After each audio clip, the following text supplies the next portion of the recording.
All right, well, I think we'll go ahead and we'll get started. I'm going to call this meeting to order.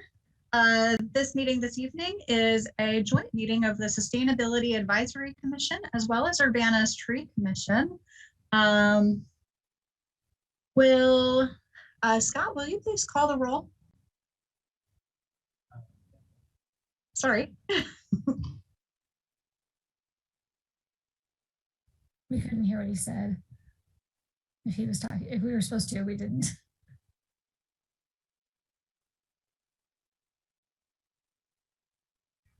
He's getting that pulled up.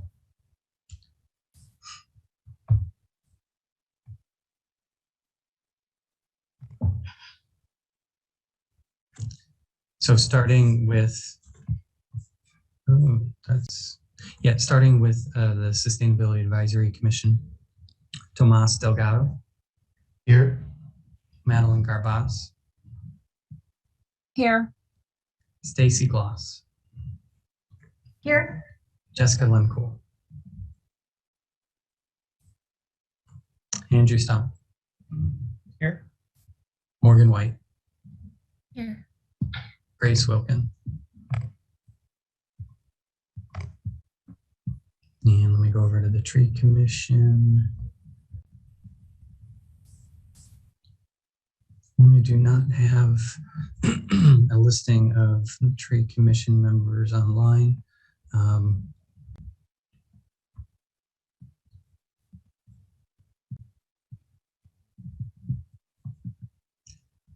Kevin, do you want to call the roll there by memory? Yeah, I can do that. That'd be Kel Arshberger.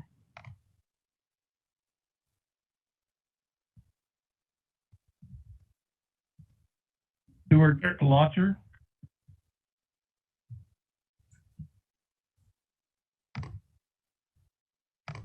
Are you hearing me, Scott? Yes. I think Carol just joined. Unmute. I don't know why my video, sorry. Mike, stop. We have Carol Arshberger on there. Start video. Okay, here we go. Start video. You're not on mute, Stuart. I'm not on mute. Am I supposed to be muted?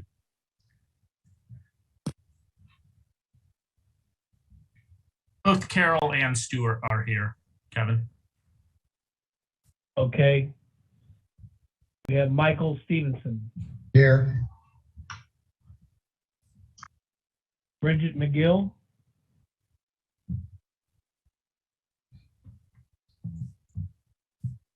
Alex Julius. Here. Marshall Belleville.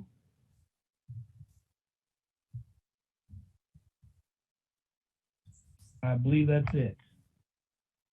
And Jackson. Jackson Bird, I'm sorry. Sorry, Present. Jackson. No problem.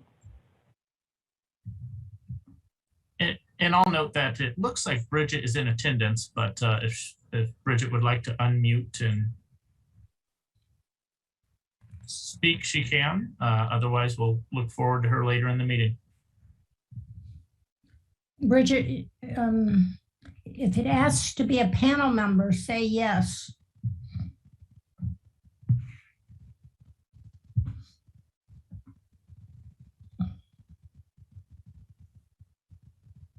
Okay, well, I think that we will move on from that. It does sound like based on the attendance that we have here tonight that there is a quorum for this meeting, so we can continue. For the public, the meeting place is closed to the public this evening due to COVID-19 protections, unless the protections are lifted before the meeting, and they were not. Commission members, city staff, and members of the public may all connect to the Zoom meeting of the commission via Zoom this evening, and they have. So thank you for attending this evening. Are there any additions to the agenda?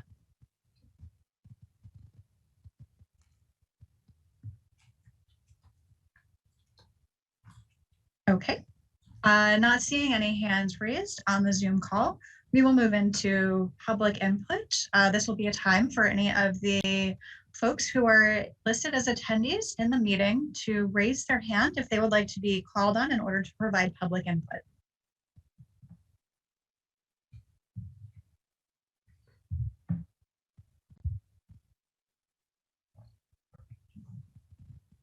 Okay, not seeing any at this time. What I would like to just do next is, if it is possible, to have our commissions introduce each other to each other. It is a kind of a special meeting this evening where we're going to be hearing back from a street tree study. And I know that the Sustainability Advisory Commission is interested in that, and that the Tree Commission is interested as well. I would just like to give the attendees of the meeting a chance to kind of just introduce themselves and just say who they are and where they're from. And just to keep that going sort of quickly, I will call on people in the meeting. And I'll go first. I'm Stacy Glass. I am chair of the Sustainability Advisory Commission. And just I've spent my day kind of helping to volunteer with the Bike Day stuff today that was happening around town, and that was really special to me. So thanks for everybody for joining this evening. I will call on Carol to introduce herself next. Hi, I'm Carol Oxforder. I'm chair of the Tree Commission. I'm the proud owner of a new baby Ohio Buckeye in my front yard, which I watered today, as I do every 5 days. Wonderful. I'll call on Stuart Berlocker. I'm Stuart Berlocker. I'm a retired professor of entomology at the university, and I've been on the Tree Commission for quite some time. I'm, I don't know, what else do I need in the way of an introduction? That's great. Thanks so much. Great to have you here. Let's see, Michael Stevenson. Oh, Oh, you're on mute. Michael Stevenson, Vice Chair of the Tree Commission. Turned 65 yesterday, but still fully employed. So Well, happy birthday. thank you. Thanks for joining. Andy Stumpf. Hi, I'm Andrew Stumpf. I'm the co-vice chair of the SAC and a geologist at the Prairie Research Institute. Thanks. Oh, there you go. Tomas Delgado. Hi all, my name is Tomas Delgado. Been on the SAC for 2 years now, which is pretty amazing. Time flies. And I'm the program manager for the National Farm to School Network. I'm really happy to be here with you all and hoping to learn a lot. Great, thank you, Tomas. Alex Julius. Hi, I'm on the Tree Commission and an arborist for the Davey Tree Care expert company. Great, thank you. Madeline Garbaz. Hi, everyone. I'm on the Sustainability Advisory Commission. My camera's broken tonight, so I'm so sorry about that. I am 17, and I've been on the Sustainability Advisory Commission for about 4 years.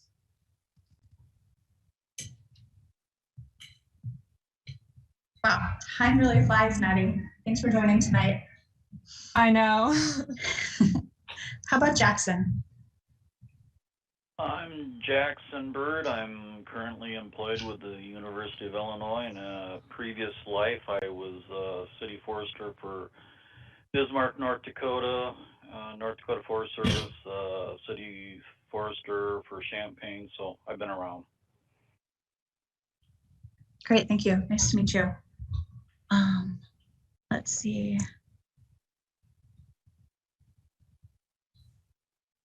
Did I call on everybody? And I know I haven't introduced Kevin Sanderson or Scott Test yet. And me too. Happened to Bridget. I'm sorry, Morgan. I wonder what happened to Bridget.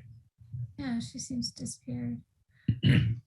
Hi, everybody. I'm Morgan White. I'm on the Sustainability Advisory Commission. I work as the Associate Director for Sustainability on campus at facilities. And I'm also the president of the Champaign County Design and Conservation Foundation. We've done a lot with trees in this county. We're trying to revitalize that. So we're working on putting together a presentation with some students, and then we'd like to show it to your commission later in the year or maybe in the spring.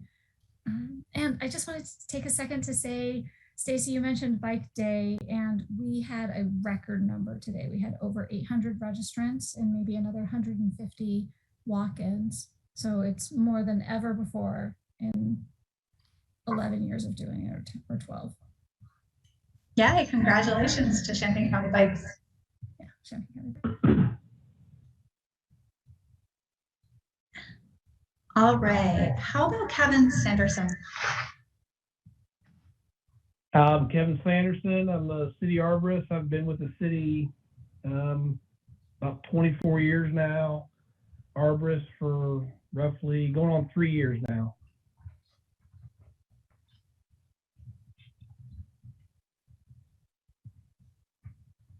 Great to have you here, Kevin. Thank you. For having me. I believe that Bridget was just added. Bridget, if you'd like to introduce yourself. That's Bridget, by the way. Yeah, there she is. You can get her to unmute. Can you ask whether Bridget's unmuted? Can you hear me now? Yes, we can. That's great, Bridget. Glad you're here.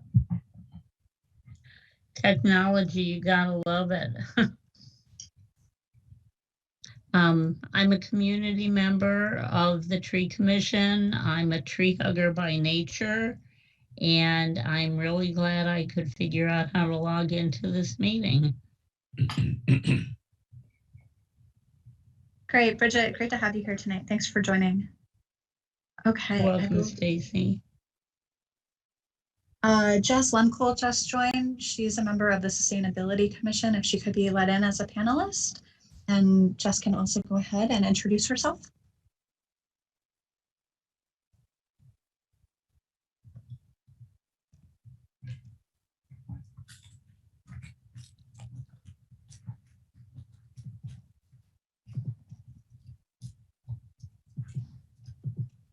Hi, Jess. We're on mute. We were just having everybody kind of in the room tonight since we're a joint meeting. Just say hello and kind of just introduce themselves very briefly.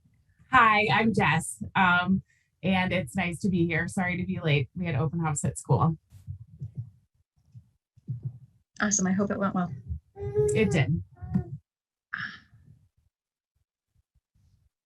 Okay, I think that is everybody. I'll just give folks one more chance to say if I missed them, and I apologize if I did. Right, I do see that we have Marcus Ritchie in attendance here. He's a planner for the city of Urbana, and he is in attendee mode.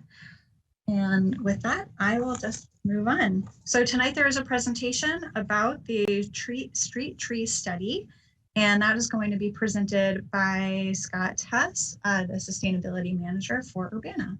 Scott, go ahead. Thank you. Let me go ahead and share screen.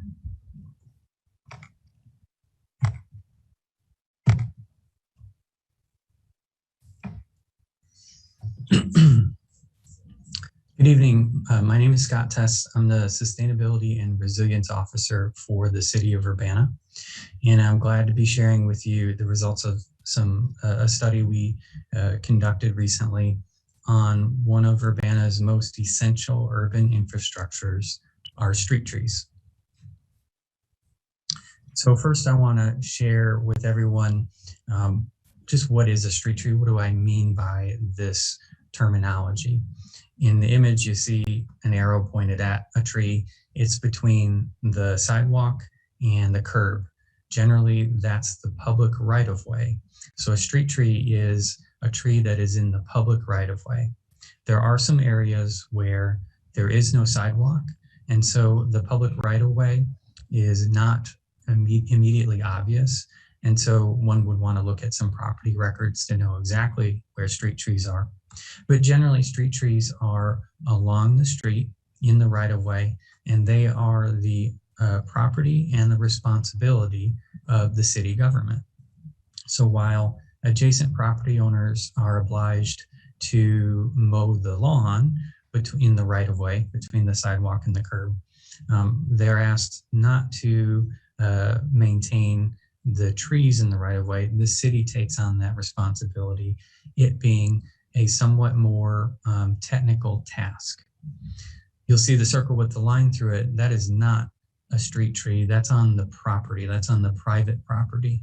So the city doesn't have any ownership or maintenance responsibilities for those trees. You may also, in this discussion, you may also hear me use the term a planted tree site. Every street tree in the city is geocoded in a database that the city arborist, Kevin Sanderson, maintains. From time to time, a tree is removed because it's become old, dangerous, diseased. And while that there is no longer a tree there, there's still a tree site there. So when there's a tree site with a tree present, it's a planted tree site. In the next image, you'll see we have a vacant tree site. That is a geocoded location where the city has determined someday there should be a tree planted there. It's a good spot for a tree, but right now there is no tree planted there. Hence it is a vacant tree site. And if anyone has questions on that terminology or any other terminology, feel free to just chime in. So what's so great about street trees? Turns out a lot of things. Trees provide shade for pedestrians and bicyclists, making it more enjoyable for folks to ride and walk to their destinations. So street trees would be enormously valuable today on Bike to Work Day. Trees provide shade for folks waiting the bus, making it seem not so long to wait for that bus. Trees shade houses and commercial buildings, reducing the obligation, the burden on air conditioning to cool the home, and hence lowering power bills. Trees remove carbon dioxide from the air and turn it into wood. The wood trees provide can be used for arts, crafts, and furnishings. Trees filter particulate air pollution. They remove particulate pollution from the air, improving air quality in the city. Trees filter urban noise, which is linked to some health detriments. Trees protect pedestrians from cars that may leave the street. Trees make a city more beautiful. Trees and other green spaces have been shown to increase happiness and mental health. And trees have some associations in some studies with reduced crime rates. Urbana has about 11,000 planted trees, street trees. So that's about 74% of all, 74% of our tree sites are planted. Urbana has about 4,000 vacant tree sites. 26% of our tree sites are vacant. I say about, even though I have the exact figures from just a couple of days ago on the screen. This is updated, this database is updated regularly as Kevin's crew are planting, trimming, removing trees, as the case may be. So here is both our planted street trees from our database and our vacant tree sites. At this scale, there's not much to see. It's just a bunch of overlapping dots. When we zoom in, we get a better picture. It's not a statistically significant picture. What I've shown here is just zooming into a couple of blocks around 2 different schools in the city of Urbana. And you can see these are vacant tree sites. Near one school, King Elementary, there are many vacant tree sites. Near another school, Leal, there are very few. The exact same 2 locations with both the planted tree sites and the vacant tree sites. You can see one set of 3 blocks has many planted, few vacant, another many vacant, few planted.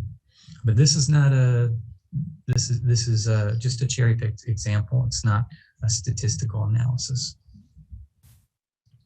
What we've done is gone to the Lumpkin Family Foundation and asked for some grant funding, which was awarded, to do 2 things. One, to study the statistical significance of vacant tree sites and race and income.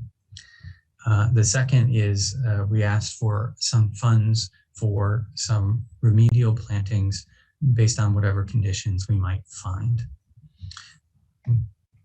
So, the upshot of this study is to inform us, to suggest to us some tree planting site selection criteria.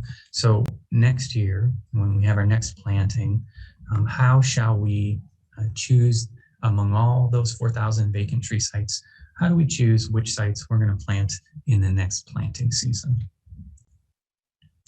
The analytical approach to the study with Lumpkin, funded by Lumpkin, was to compare community development target areas to non-community development target areas, CDTA, and I'll share what those are in a moment, on the basis of vacant tree sites per lane mile. So we have a numerator and a denominator. And then these CDTA, non-CDTA, they're going to be drawn along census blocks. So if you're familiar with census blocks, you may see some significance there. We also compared Illinois Solar for All environmental justice areas to non-Illinois Solar for All environmental justice areas on the basis of vacant tree sites per lane mile again. I want to mention that there are likely other ways to conduct this type of analysis that may produce a differing outcome. I'm not declaring what the final outcome is, only declaring what this way of analyzing this set of data results in. So community development target areas are established by city staff to identify low-income areas in the city of Urbana. Those are used for a number of planning and housing decisions in the community development department. They are essentially taking 2010 census data and making some adjustments based on local knowledge, specifically the impact of students and students having population, but not a lot of significant income being reported. So it's using local knowledge to improve what census data is trying to tell us.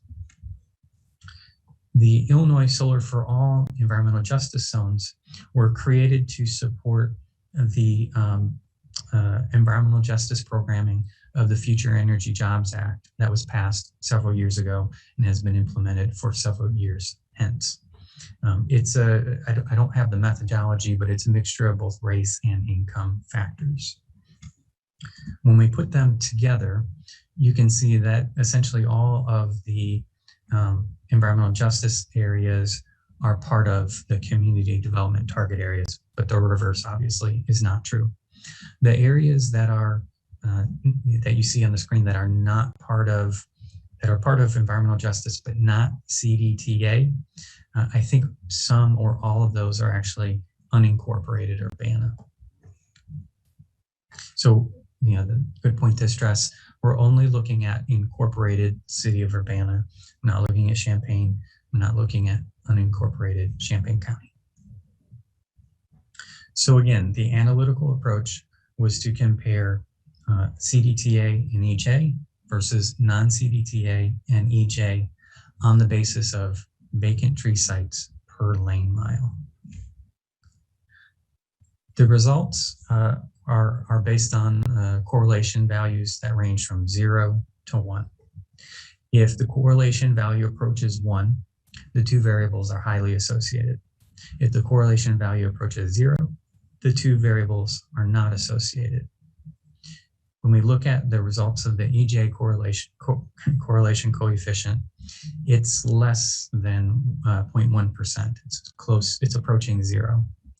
When we look at CDTA results, it's higher than the EJ, but still far closer to 0 than it is 1. If either one of those would have been 0.8, 0.9, then we would conclude that the two variables are highly associated. So the correlation between vacant tree sites and EJ zones and CDTA areas was very low, not statistically significant. We also received p-value from the study, and there may be some others who do this type of statistical analysis regularly in their work, and so I'll pause for folks to explain that further if they like, or ask questions. Sorry, I had a question. I didn't know if you can hear me or not. Yeah, you're a little bit quiet. Okay, so I'll pull the mic up a little more. It's unclear to me, is the correlation value in your first three bullets, is that the coefficient or is that the p-value? And we're referring to the correlation coefficient, 0 to 1. Thank you. And maybe there's someone on the call that would like to talk about p-value. Carol? Go ahead, Stuart. Oh, the p-value is just the probability of getting the results by chance alone. If you laid out an X and a Y axis and just threw darts at it randomly, you could get some sort of correlation, but you'd have to look at the numbers to see if it looks like a non-chance relationship. So generally people are happy with p-values below 0.05. I mean, as a starting point. To really mean something. So these p-values are quite high then and non-explanatory? By themselves, they don't look explanatory to me, Carol. Correct. That's why we conclude that this relationship is not statistically significant. Right. Thank you for that. Now, the results are nonetheless interesting, and especially when we put them graphically on the screen. I'm going to show you a few images of what this data looks like in ArcGIS, a geographic information system. Let me move. What you're looking at here is a rendering of vacant tree sites per lane mile across block groups. The black outline is the CDTA. Where you see red, there are many vacant tree sites per lane mile. Or you see green, there are few vacant tree sites per lane mile. And everything in between, of course, is on the spectrum. And so this is interesting. Even if we don't have a statistically significant correlation between vacant tree sites and race and income, we still can use the results of this data to prioritize on the basis of neighborhoods that, regardless of other demographic factors, have a lot of vacant tree sites per lane mile. And we can do that looking first at, say, CDTA. So we can find two block groups, census block groups within CDTA that have very high vacant tree sites per lane mile. We also looked at land surface temperature in this study. And again, red to green, or red to blue in this case. Red has higher land surface temperatures. This is satellite data. Blue has low surface temperatures. And zooming in, there's a lot to look at here. But just looking at the whole of Urbana for a moment, you can truly see some hot spots where there are less trees, and you can see the result. You have higher land surface temperatures. We also see that residential neighborhoods, single-family residential neighborhoods that have a bit of lawn and maybe a tree on the property, also show up with lower land surface temperatures. But then there are some neighborhoods that are certainly all single-family residence neighborhoods that aren't performing in terms of land surface temperature as well as other neighborhoods. So that's another way we can consider thinking about selecting tree planting sites. We also had the vendor do some shading studies, and this clips to just the right-of-way. So shading just at the right-of-way. You can't really see much at this scale. You kind of have to zoom in. And we did not do statistical analysis on this. That's another thing that could be done if others are interested in it. But you can see where there's red, those are going to be higher, or they're going to be less shaded right-of-ways. And areas that get yellow and green are going to be right-of-ways that are more shaded. Now, I was interested in right-of-way shading for a couple of reasons. One, it's the right-of-way is essentially where bicyclists and pedestrians are using the thoroughfare. And so when we shade them, they're happier riding and walking. So I'm interested in it and for that reason. I'm also interested in just the right-of-way because that's the area that the city controls. We don't control tree planting or tree removal on private property. It's not a place we can easily intervene. We can also look at tree planting sites, vacant tree sites that are near MTD, Mass Transit District bus stops. I mentioned earlier that it's going to be more pleasant to wait for the bus, especially on a day like today, if you've got nice tree shading. So here what we've done is selected tree sites that are, I think this was within 60 feet of MTD bus stops. And I think the result was something like 75 vacant tree sites. Actually, that was MTD bus stops, vacant tree sites within 60 feet of an MTD bus stop and within the CDTA resulted in, I think it was 75 vacant tree sites. This is just kind of an interesting thing that the vendor always produces. Our urban canopy cover is 20% at present. We'd have to look a little further to see what other cities are producing and whether that's on the high side, low side, or in the middle. But just generally interesting for a snapshot of the whole city. Mostly what we were looking at is, or concerned with the study is distinctions between different parts of the city. But this is an easy thing for the vendor to generate, and so I share it with you. Now, sorry, I'm trying to move your faces on the screen here for me.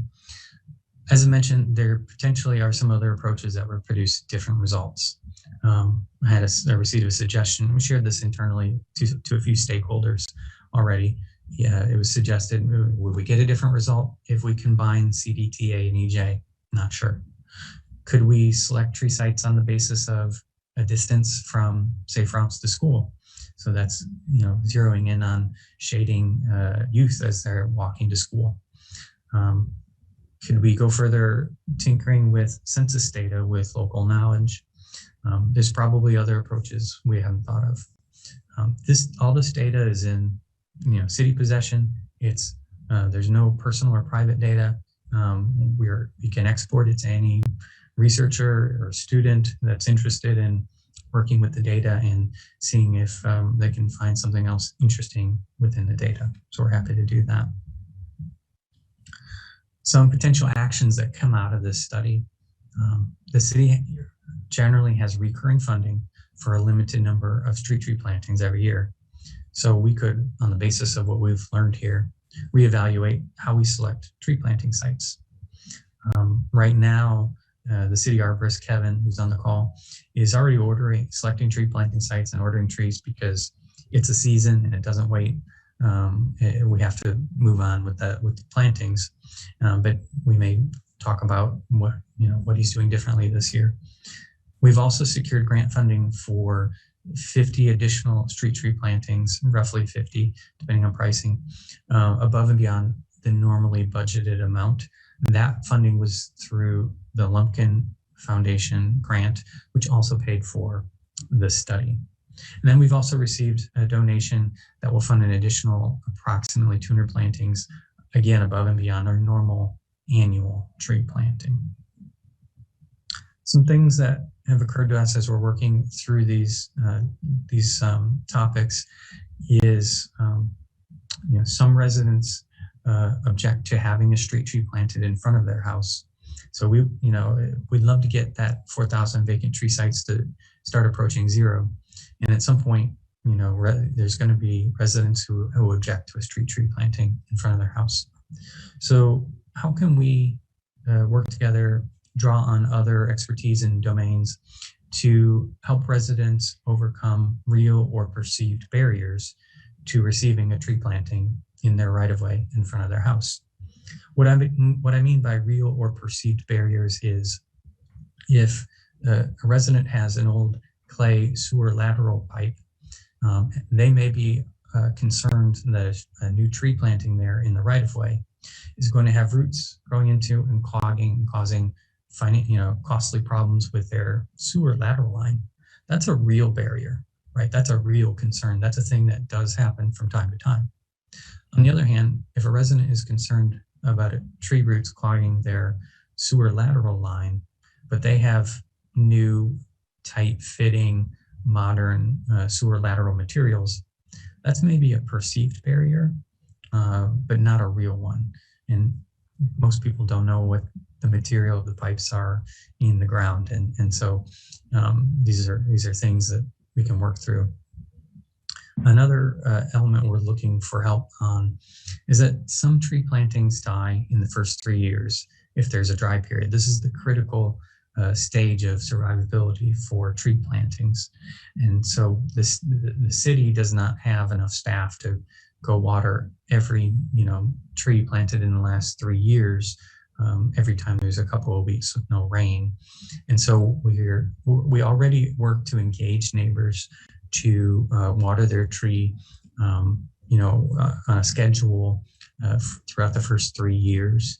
And so how can we do that more effectively? And with that, I'll take any questions you may have.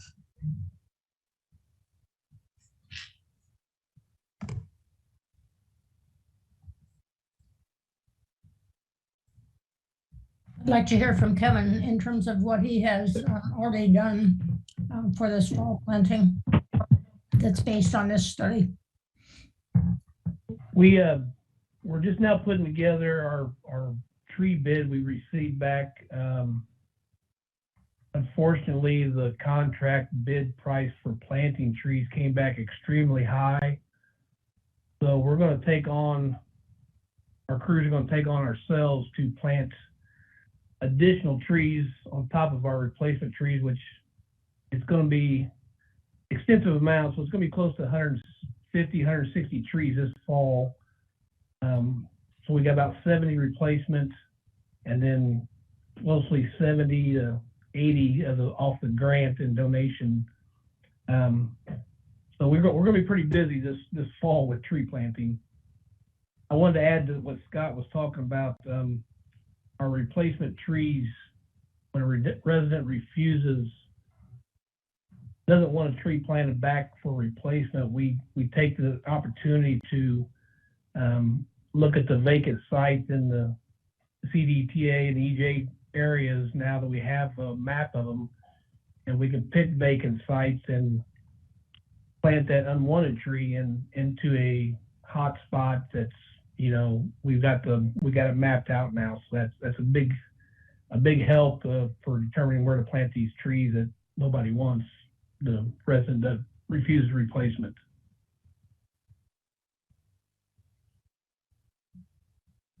So how many of the trees would you say this fall are going to go into the zones that Tess study has identified? I think I'm right around 82 to 85 trees going into the CDTA and the EJ areas. And are they all native trees? Yes, they are. Yep. Great. And most of our replacements, I would say 95% of our replacements are native too. We do have a few co-op trees from our co-op program. Some residents that had a tree taken down took the liberty to join the co-op program and buy an additional tree at a vacant site that they had on top of the replacement tree that we're putting in.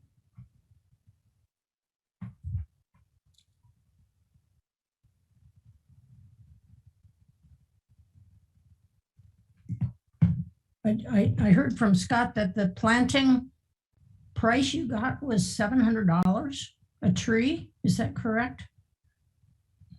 Yes, it was. That was extremely high than what we were anticipating. Well, thanks to you and your crew for taking on this added task. What's the previous cost for planting? What was the cost pre-COVID or last year for planting? This is the first time we've actually bid out tree planting. since I've been at the city, we've never gone through a contractor to plant our trees. With the amount of trees that we're trying to put in, we felt that we needed to bring a contractor in to help plant the trees so we can make sure we get them in the ground. So we really didn't have a price to compare to.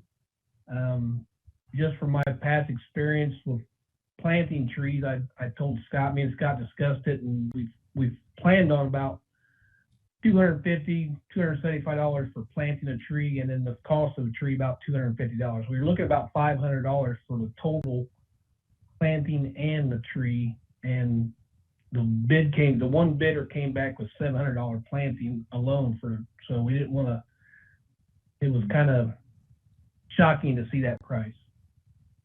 I had another question. I was hoping you could explain or give maybe an example or two of what it is that makes people hesitant to have a tree. I think everyone, I actually believe all of the commissioners present from both groups love trees.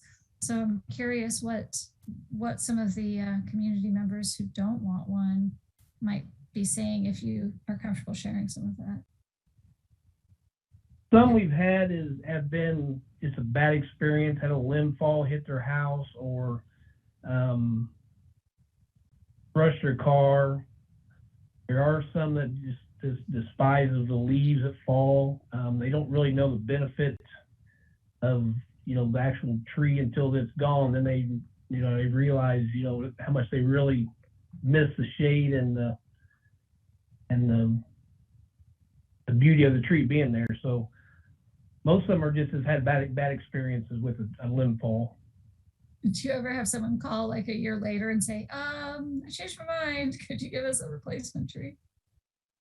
Yes, actually I have had that. So there's still hope for the replacement sites eventually. Excellent. This is Michael. I remember Michael Bronk when he was the arborist, and the tree commission made a concerted effort to try to get the Savannah Green area out in East Urbana to plant trees. And there were very few takers, and a common response was they did not want any leaves to have to clean up. And if you've been out to Savannah Green, I noticed on the heat map, that was a spot that was very warm and had very few trees. And we've the tree commission is we've got some brochures that we want to hand out, been meaning to hand out and put out for tree benefits and the value of the tree, what it does to appraise of your the value of your house, the benefits you have with the shade, and so we're pushing for the tree planting in hot spots.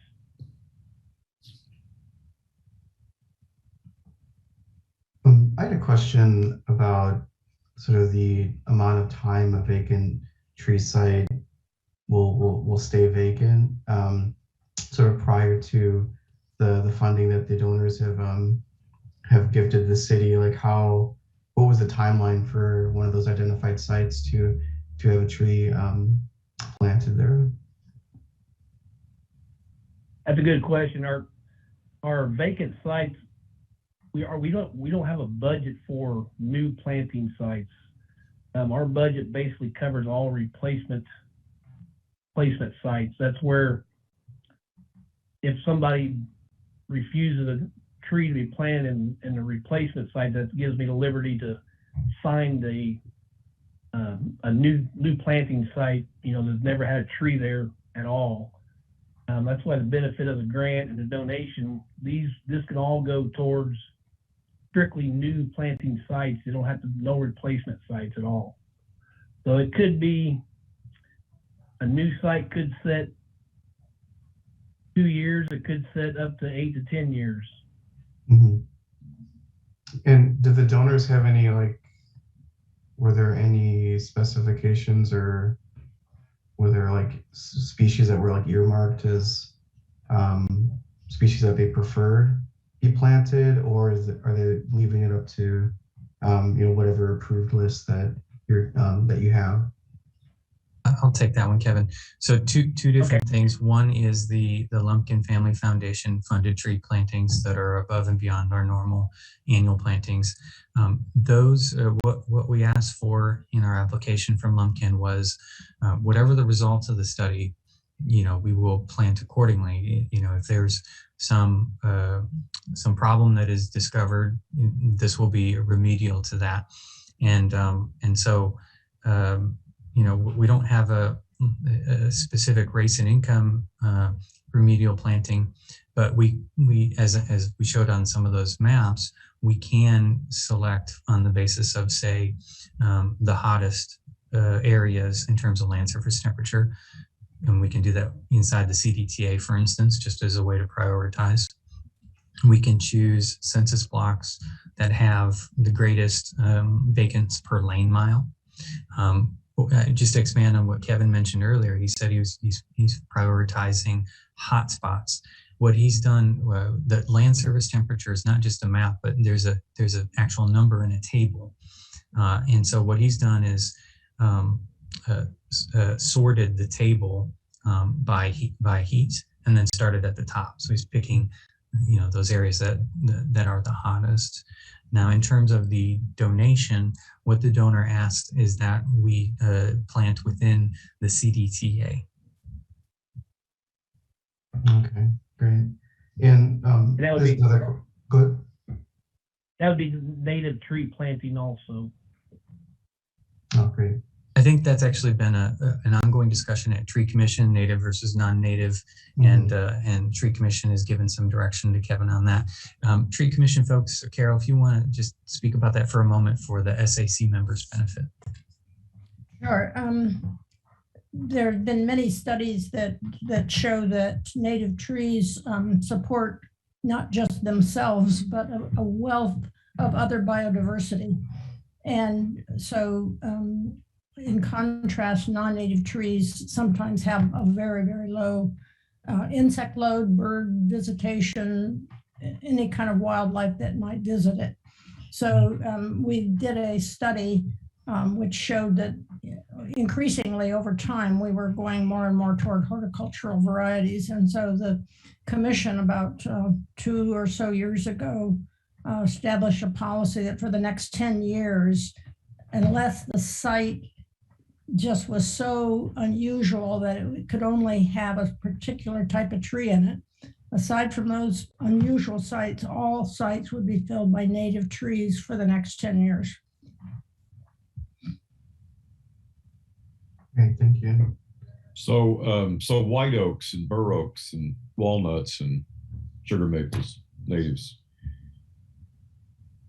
I just read a book about oak trees, and it was just dramatic. The guy did a study of native and non-native trees and focused on the oaks, and it was just, there were like 400 species per tree of an oak compared to 15 of a non-native in a study in Delaware. And among the native species, the oaks are the ones that harbor the greatest biodiversity. They also, because they're dense wood, capture more carbon and convert it to wood. So they're much better for climate change than any other genus. And last question, I should probably know this, but are there like any volunteer tree planting events where you ask the public to assist you all in this work, or has that been done in the past? That has been brought up and discussed. We've never had implemented anything like that. Something we definitely could look into and address if we could just put together the right program, I guess what I'm trying to say. Part of the challenge there, Tomas, is in the right-of-way, we have utilities. That's the whole point of the city controlling the right-of-way, including natural gas lines. So it's actually quite a delicate operation to plant a tree in the right-of-way. It's not just digging a hole. Got to be quite careful. The most shallow utility, I think, in the right of way is the fiber optic internet. So it's quite easy for someone just planting a flower in the right of way to, if they don't call in a locate and don't take care, to sever the internet connection to the whole block. That's not nearly as significant as opening up a natural gas pipe. So that's a real challenge. On private properties, it's easier because you can do the utility locates, and it's pretty easy to find places that are far away from the utilities. And then park district properties are kind of the same condition. That makes sense. I'd imagine the more volunteers, the more of a chore it is actually to get the work done. So, but perhaps if there is a site that is sort of safe for the public to participate in, it could be a meaningful gesture to get more community buy-in on trees in general. So I absolutely agree that the power of doing something is a great way to cultivate those pro-tree perspectives. They did that very effectively at the Arbor Day planting this year. They used people from the group called Dream. Can't remember. It's a community foundation group of young people, and to see the Dreamers, yeah, to see these young people planting those trees and taking such pride in what they were doing, I just thought, oh, that's right on. Get them hooked while they're young. I didn't get a chance to see those. Were those smaller trees though? Like they actually got to carry the tree over and put it in a hole? But the holes were pre-dug, and and people sort of helped put the tree in and center it, and the staff or the Urbana city people, and then the little girls and boys put in the dirt. So they yielded shovels for the first time. Very nice.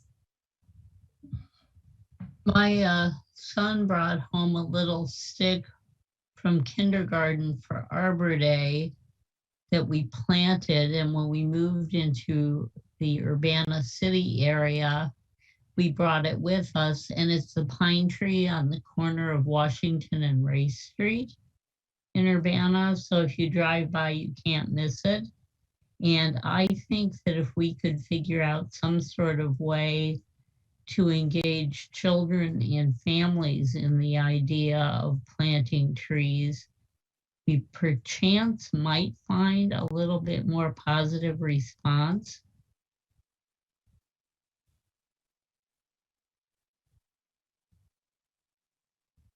I wanted to ask a question also about the green infrastructure fee.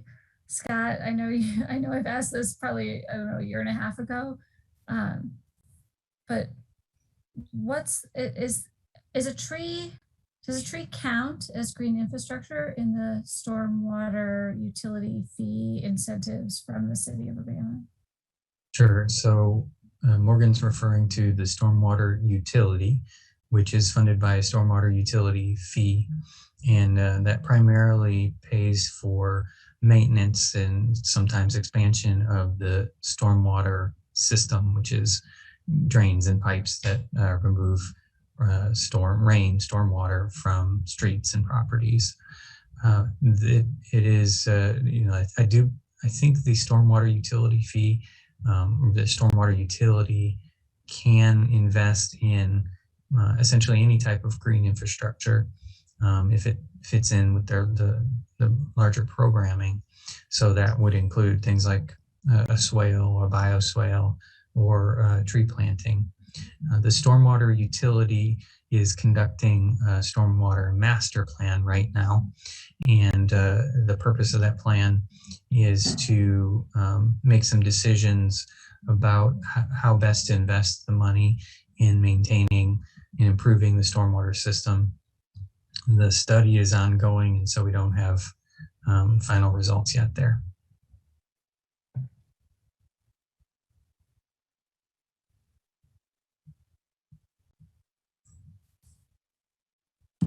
I just had a few quick questions, and also just like thank you for sharing all this information and doing this meaningful work. I think it's really neat to know where the hot spots are and be able to attack climate change in that way. If you hear my child yelling, he's learning how to make sounds lately. So I do apologize for that.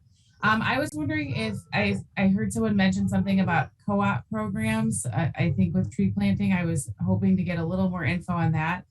And then also wondering if the list of native trees, if that's something that's available that we could, share with the public. Because I know, we're planting trees. We have friends that plant trees. Sometimes it's hard, you get an overwhelming list. Do we have, just wondering if that was something that was handy that could be shared. So that's all. Yeah, we have on our website, we do have a co-op application under the trees section on the website.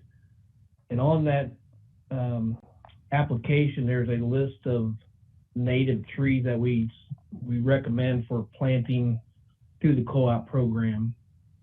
But I do have a list that's a little longer. I just don't want the one on the website is not overwhelming. That's just like you said. So I do have a list of longer native trees that I use for picking for certain sites. Thank you. Kevin, it might be good to have that list just not within the co-op program alone, but just on a website. I can imagine to somebody just going to the city site and saying, what trees should I plant in my yard? And it might be a good way to get that information available to everybody. Sure. Yeah, I can look into putting that on the website.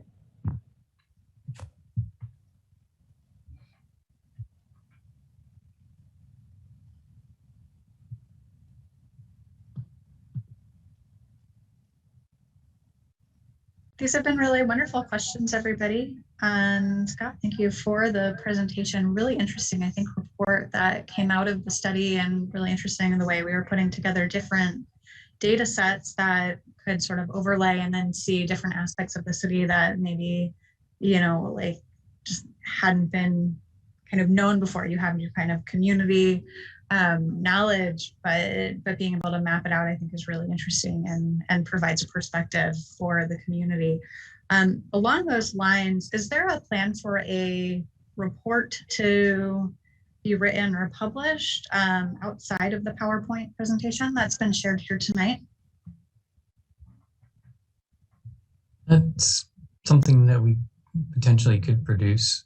If folks want to send me an email and maybe describe some of the images that they found most compelling, I think that would be nice in terms of directing what would be best to include in that report.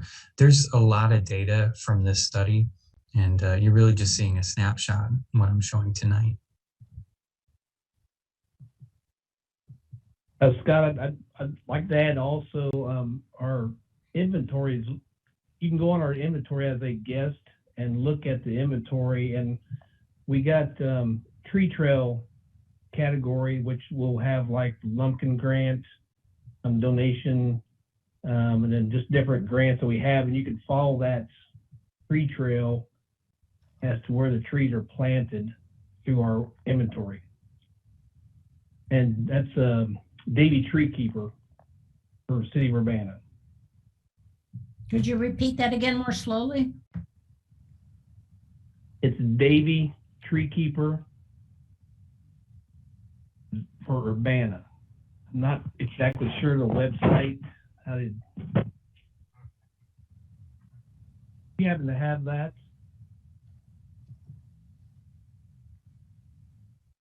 Maybe following the meeting, we can include that link in the minutes and the notes from the meeting that gets shared with everybody and then shared on the web. Yeah, that'd be good. Excellent, thank you.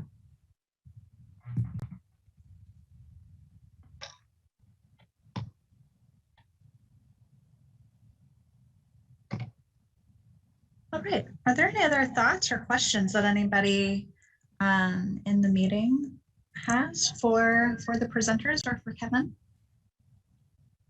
I have one, Kevin. Do you know what the requirements are to remain a Tree City USA? Is there a particular canopy cover that's required and or percent of replanting on empty sites? In other words, we have only 3/4 of the trees that were present probably when the Tree City designation was made. Are we getting in violation of that?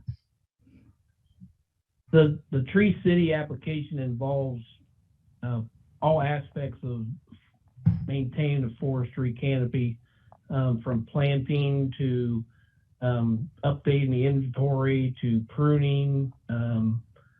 So there's really no set number as to planting. It's the more you plant, the more number, the better number you get, I guess. You got to reach like a 40 points to get Tree City USA. And that's, like I said, it's based on planting, trimming, updating your inventory, the whole program. The whole program, yeah. This study will also add to our point system also.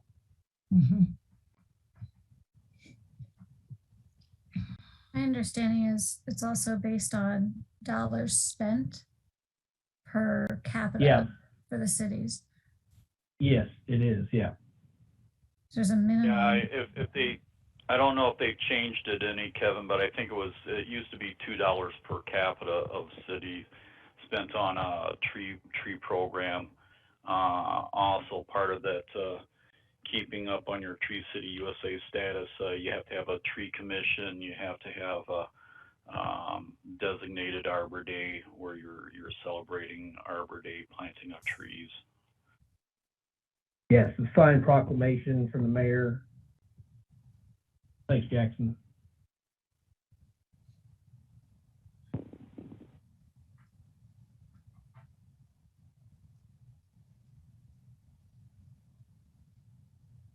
Just one last thing that I heard of that I thought was kind of cool. I heard of another town, and I don't know if it was like a group or the actual city itself, doing like a tree giveaway to the residents. Now, I don't know that we could afford a giveaway. I'm sure they applied for some sort of grant to do this, but they just had a whole bunch of trees, and even just selling them at a deeply discounted. So people are like, of course I want to plant a tree. I mean, I think the cost of trees is a huge thing that gets in the way, and that is something that could potentially kind of fight some of those red zones, especially on the private property. I know it could be a bit pie in the sky, but just throwing it out there to the tree lovers of Urbana as just an idea. I think that's actually a pretty viable possibility, especially if we can offer them at the smaller size as opposed to, I'm doing this, I don't mean quite that small, but smaller size. Has the Tree Commission coordinated something like that in the past? A tree, like a sapling giveaway with instructions or anything like that, resources for how to keep it from dying? I'm not aware of any program like that. I think, wasn't there at one point an effort, Kevin, to grow some of the nursery trees by your unit rather than buying them? Yeah, we tried to, it was late 90s, early 2000, we had our own little nursery started. Just got so time consuming, we'd have to go dig the tree, we'd dig them by hand and then transplant them, and you can only plant, by the time you dug one, you're basically planting 2 trees just to get one in the ground out in the residence. And then you plant a sapling, and it took 3 to 4 years for it to get big enough to dig and plant, on the street. So it was just as cheap and more efficient to have them bought and shipped in. But that's the only Kevin, program I'm aware of. Yeah, Kevin, I could attest to that. I was around back when Champaign and Urbana had a joint nursery up on South Race there. I think it was right north of the Yankee Ridge there. But yeah, it was a time-consuming effort. and finding staff to go out and maintain it. It just got to the point where wasn't feasible to keep that thing going.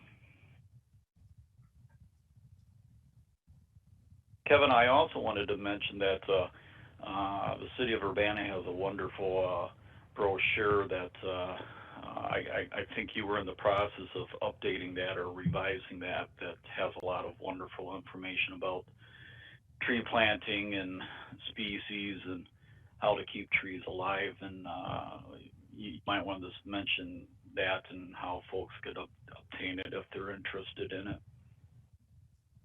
Yeah, we have the, that was Mike Brunk developed the last edition of it. Actually, it was the Under the Canopy brochure, third edition of it that has all our native, I would say majority of them are native trees, but it was a very nice poster that folded out, 8 folds fold out and had the colored trees and then the sizes and the suggested planting locations and the watering. It's a great brochure that really explains a lot about. I think there's roughly 15 or 20 trees on the poster, but I have some of them. If anybody's interested, I could pass some out or send them out, or we were going to put some down at the library also to share.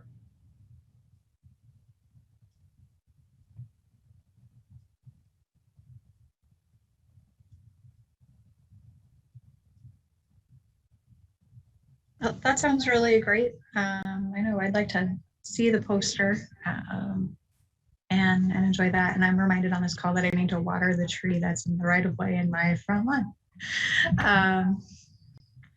Any other questions or comments from folks on the call or any of the attendees in attendee mode?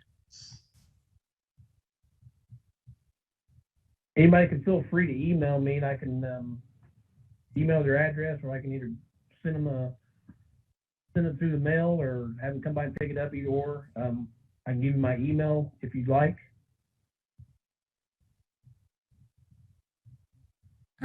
Kevin, do you know, I have a vague memory that Mike said this latest version was in more than one language. Do you know? This year we just recently published it in Spanish. We do have a Spanish version of the 3rd edition. Yeah, that's something that the Sustainability Advisory Commission was talking about as far as diversity, equity, justice, and inclusion goals for the commission and everybody in the world, to have materials available in more than one language, try to get additional written language. So we're very glad that you were able to do that, and bravo. Yeah, we would definitely entertain another language if we possibly maybe next Arbor Day next year. That's what we might look into, another language to convert it to.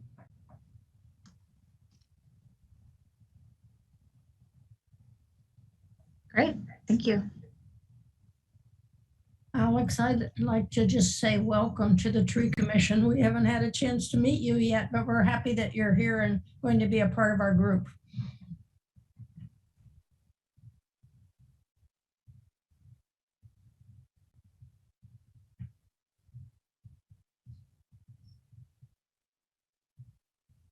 Awesome, okay.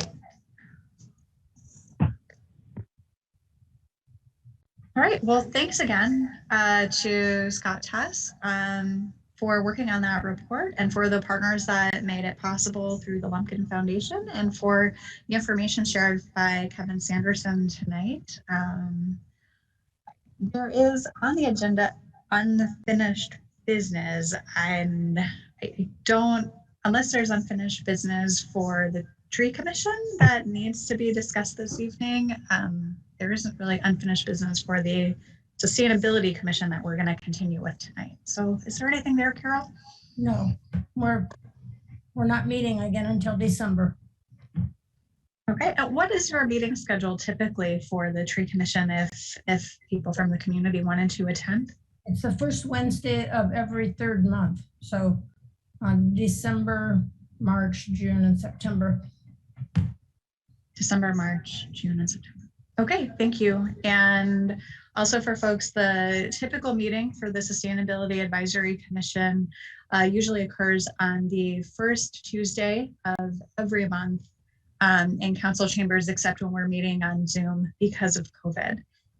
We would welcome any of you who have been on the call tonight to join us for any of our SAC meetings as well. I would like for just a member of one of the commissions to propose that we adjourn.